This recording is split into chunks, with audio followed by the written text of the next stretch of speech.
C'est toujours un plaisir de dénicher des consoles dans les vides-greniers. C'est encore mieux lorsqu'on les récupère pour pas trop cher, et encore mieux lorsqu'on les possède pas dans la collection. Ah, douce-moi, Starion, t'en as déjà acheté des PS1, et c'est pas la première fois que t'en récupères une en boîte. Oui, c'est vrai, mais attendez, ne vous précipitez pas s'il vous plaît, ne tombez pas la tête première dans les orties. En effet, il s'agit d'une PS1 en boîte, dans un état irréprochable, incroyable, mais c'est pas celle que vous pensez, puisque la toute première PS1 se trouve ici. Ah oui, il y a un petit bug. Comment peux-tu mettre la première bécane dans une boîte aussi petite? Et non, parce que là-dedans, ce n'est pas la PS1 d'origine. En effet, la boîte de la grosse PS1 Fat, elle se trouve ici. Il y a beaucoup plus de place pour la foutre à l'intérieur.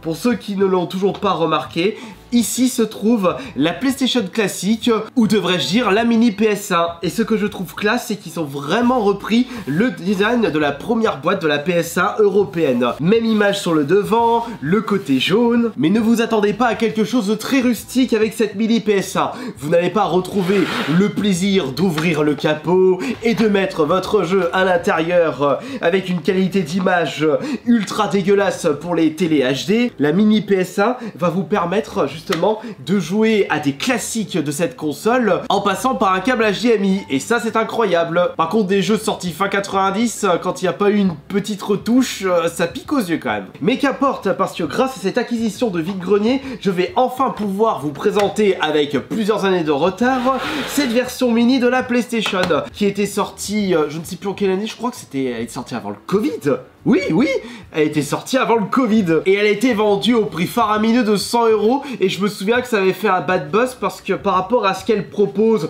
le nombre de jeux et sa qualité générale, ça avait fait un petit bad buzz. Et cette mini PlayStation avait fait un petit four. Mais maintenant, il est compliqué de la trouver pour pas trop cher. Et c'est pour cela que 40 € pour un prix vide-grenier, c'est incroyable. Dans le cas où tout se trouve à l'intérieur et que tout fonctionne correctement. Bon, je fais confiance à l'abonné qui m'a vendu cette console. Et maintenant, on va ouvrir la boîte. Et j'attendais le tournage de cette vidéo pour pouvoir vérifier le contenu. On espère qu'il n'y a pas de soucis. Allez, voilà. La PlayStation, avec ses couleurs ultra sobres, ça me fait rappeler la boîte qui se trouve dans la boîte de la console PS Vita. Alors, ça s'ouvre ici. Hop là. Allez, c'est parti. Et attention, attention, attention. Oh, elle est toute petite. Oh, comme elle est chou. Elle est plus petite que ma main quand j'étire les doigts. C'est pour cela que les femmes m'apprécient beaucoup. Bon, alors, on a quoi du coup? Mis à part la petite console. Attends. Arrête, viens par là, toi. Ah, mettre ton petit popotin. Ah non, c'est bloqué, il faut que j'ouvre comme ça. Voilà. C'est plus simple comme ça. Ah, regardez, elle est incroyable.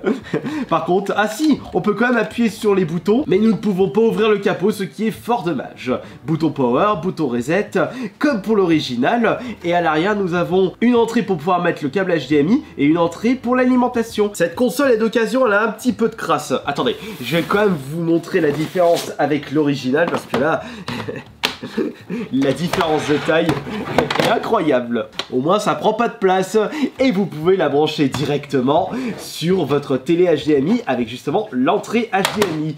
Et d'ailleurs, je n'ai pas regardé en avance tous les jeux qui se trouvent dans cette mini PS1. On a tout le détail à l'arrière de la boîte, mais gardons la surprise lorsqu'on branchera tout ça. Mis à part la toute petite PS1, nous devons très certainement avoir une manette, voire deux manettes. Je pense que au prix de 100 €, il doit y avoir deux manettes.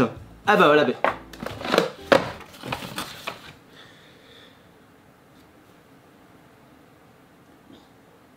Bon, qu'il n'y ait pas de câble HDMI, c'est pas grave, mais câble d'alimentation, là, je fais comment? Je branche mon doigt dedans? En plus, c'est pas de l'USB-C. Enfin, que je retrouve un câble, ça me saoule. Après tout, je préfère qu'il n'y ait pas de câble plutôt qu'il n'y ait pas de manette. Je sais que vous êtes d'accord avec moi. Alors, voyons voir maintenant la manette. Ça reste la manette originale, c'est-à-dire la première version ne possédant pas les DualShock. Pour les plus jeunes d'entre vous, je parle des joysticks. J'espère juste que dans la liste des jeux intégrés, il n'y ait pas de jeux demandant uniquement les DualShock comme Happy Escape. J'espère juste qu'il y aura de très grands classiques de la console. Tout ce que je peux vous dire, c'est qu'il y a un total de 20 jeux intégrés dans cette console. Un chiffre assez mince par rapport à la mini NES de Nintendo. Et maintenant, faut brancher tout ça. Mais on va pas faire le test sur grand écran, on va le faire directement sur le PC pour que vous puissiez avoir une meilleure qualité d'image. Il manque plus que l'alimentation, j'ai récupéré un câble. Et voilà, parfait, ça rentre. C'est bon, il y a du power. Et on démêle la manette et c'est parti. Le son de l'époque! Incroyable. Découvrons dès à présent les 20 jeux intégrés dans cette mini PS1 pour savoir si je suis un fin connaisseur de cette console. Faut dire que j'avais passé beaucoup de temps sur cette PS1 à l'époque. J'ai surtout saigné Resident Evil, Silent Hill, Parasite F2, Dino Crisis. Attends une seconde, là je sors que sur l'horreur. J'ai aussi joué à Spyro 1, les Crash Bandicoot, mais également quelques RPG comme Final Fantasy Tactics, Breath of Fire 3, sans oublier quelques jeux insolites comme les Cochons de Guerre ou Micromaniacs. Et c'est Tekken 3 qui ouvre la marche. Oh, le meilleur jeu de combat de cette console. Un très bon choix de la part de Sony pour cette mini PS1. Tom Clancy Rainbow Six, je me souviens que celui-là, il était très corsé, j'avais passé un petit peu de temps, mais j'avais préféré à l'époque jeter mon dévolu sur Medal of Honor. Twisted Metal, ah je l'avais jamais fait celui-là, ça peut être intéressant de le tester. Wild Arms, un RPG très populaire que je n'avais pas pu faire à l'époque parce que j'étais trop à fond sur Breath of Fire. Battle Arena Toshiden, j'ai pas eu l'occasion de le faire, mais pour les jeux de combat à armes de corps à corps, j'ai passé beaucoup de temps sur Soul Blade. Cool Borders 2, oh mon dieu, magnifique jeu de snow, incroyable d'ailleurs, je vous le recommande. Destruction Derby, super jeu de course, j'ai passé beaucoup de temps là, surtout sur le mode arène où on se rend tous dedans. Un Battle Royale avant l'heure. FF7, je m'étais arrêté au casino. Ouais, j'ai pas continué après. GTA 1, je vous l'ai présenté à maintes reprises, j'ai pas envie de me remettre dedans tellement il a mal vieilli. Intelligent Cube, il avait un autre nom en Europe, il s'appelait Kurushi Final. Très bon jeu d'ailleurs. Jumping Flash. Ah, je connais pas. Metal Gear Solid, c'est quoi ce jeu inconnu? C'est bon, je rigole. Mr. Driller, non, là je connais pas. Oddworld, une série culte, mais j'aime pas trop le principe. Rayman, si on enlève Crash et Spyro, ça doit être le jeu de plateforme le plus populaire, si ce n'est pas le plus populaire, et ne me tapez pas si je l'ai jamais fini. Le premier Resident Evil. Le début d'une franchise incroyable. Ils ont mis un Persona, et d'ailleurs le premier était sorti sur la PS1. On en découvre tous les jours. Ridge Racer, non, j'ai pas grandi avec ce jeu de course. Super Puzzle Fighter 2 Turbo. Ils ont mis un jeu de puzzle, moi j'ai envie de te dire pourquoi pas. Et Siphon Filter, oh, il était bien celui-là, il était bien cool. Et c'est tout. Je remarque quelques grands absents dans cette sélection, comme le premier Gran Turismo. À la place de Ridge Racer, ils auraient peut-être pu mettre un Crash ou un Spyro en jeu de plateforme. Peut-être qu'ils ont pas eu les droits, j'en sais rien. Mais dans tous les cas, il y a du très bon, il y a des titres cultes et des titres un peu moins connus. Bon, il y en a pour tous les goûts et il y en a pour tous les styles. On va commencer par un petit Cool Borders 2. Cool Borders! Here we go! C'était tellement compliqué de faire des figures dans ce jeu, et au moins les temps de chargement sont beaucoup plus rapides. Moi je prenais toujours Yagi. Mais avant de commencer la course, faut faire un petit saut. J'espère que je vais pas me vautrer le bordel. Attention! Oui! Oh, c'était magnifique! Non, carrément première place! Gardons une équipe qui gagne! J'ai fait moins de points, mais au moins je garde ma première place. Et c'est qui le champion? Quand cette série a été abandonnée, une autre série célèbre a pris la relève, SSX. J'ai toujours aimé les jeux de sport extrême, ça c'est grâce à la série Tony Hawk sur PS1. J'avais fait les Tony Hawk, SSX... Va plus vite s'il te plaît. Il dévale une pente à 106 à l'heure.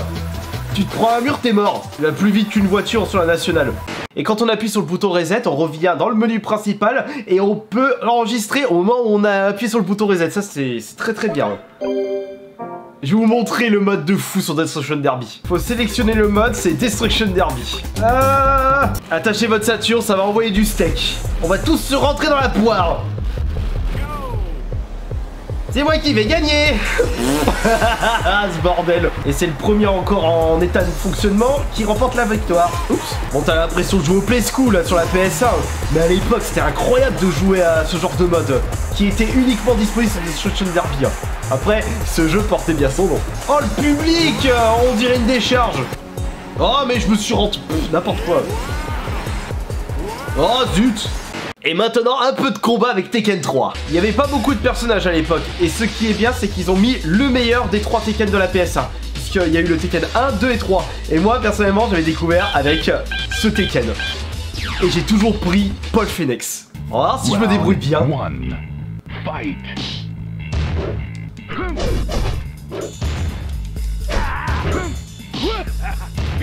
boum, allez, dégage. Il est resté le même, hein. C'est bien. Surtout ce coup de fou, hein. Je te l'ai défoncé. On va prendre Rainbow Six. Je vais vous montrer à quoi ça ressemblait les FPS sur PS1. Par contre, ça va être dur sans joystick. Mais c'est pas grave, on est des anciens, rien ne nous fera peur. Ce qui m'avait marqué dans ce Rainbow Six, c'est qu'on mettait 3 plombs pour charger une arme. On va se mettre en facile, parce qu'avec une manette pareille, j'ai pas envie de trop de rager. On peut sélectionner les différents militaires de notre équipe, chacun a sa spécialité. On va garder les 3 classiques. On choisit les armes, le lieu d'insertion, et on y va. Pour ma part, comme vous avez pu le constater, j'ai tout mis tel quel. Ouais, sauf que là, on voit rien. Comment veux-tu jouer sans joystick là? C'est quoi cette manette? Mais je vois rien là! Oh là! Bon, change de gars.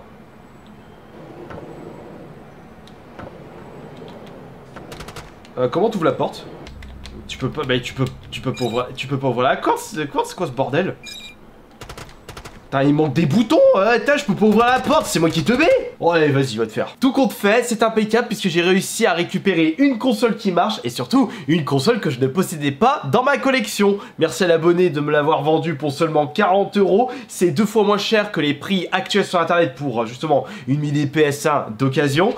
Et est-ce que je vais m'amuser dessus? Ouais, j'ai bien envie de refaire une petite partie de Resident Evil 1. Ouais, moi dans ma vie, c'est la boucle Resident Evil.